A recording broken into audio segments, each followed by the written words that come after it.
জনপদে তারেক রহমান আগামী জাতীয় সরকারে আপনাদের সন্তানকে মন্ত্রীমালাকে কমিটমেন্ট দিয়েছেন, দিতে চাইলে আপনাদেরকে আগামী 12 তারিখ থেকে ভোট দিতে হবে।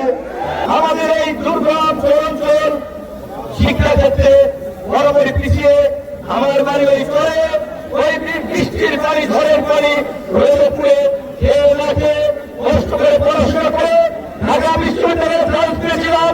1000 বছর পরে ঢাকা বিশ্ববিদ্যালয়ে ভীতি হয়েছিলাম। তারপরে আজকে আমি আপনাদের সামনে বাংলাদেশের একটি বড় রাজনৈতিক দল বিএনপির সমর্থন নিয়ে এমপি নির্বাচন করার জন্য উপস্থিত হতে পেরেছি, মনোনয়ন পেয়েছি।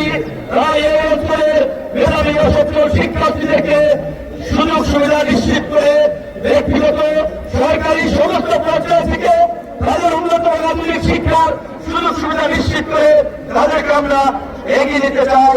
আমাদের দেশের বেকারত্ব, বিশেষ করে তরুণদেরকে মাদক থেকে দূরে রেখে এই এলাকার সংস্কৃতিবান ক্রীড়ার কর্মকাণ্ডকে এগিয়ে নেওয়ার পাশাপাশি আমরা বেকারদের চাকরির ব্যবস্থা করতে চাই। বিশেষ করে এই কাশ্মীরের হিন্দু সম্প্রদায়ের ভাই বোনদের উদ্দেশ্যে একটি কথা বলতে চাই। আমি তার সাথে কথা বলি, হাসি মুখে কথা বলে, কানে কানে বলে, ভাই ভোট আপনারা দেব, আমাদের নিরাপত্তা নিশ্চিত করেন, আমরা যেন প্রমাণিত করতে পারি।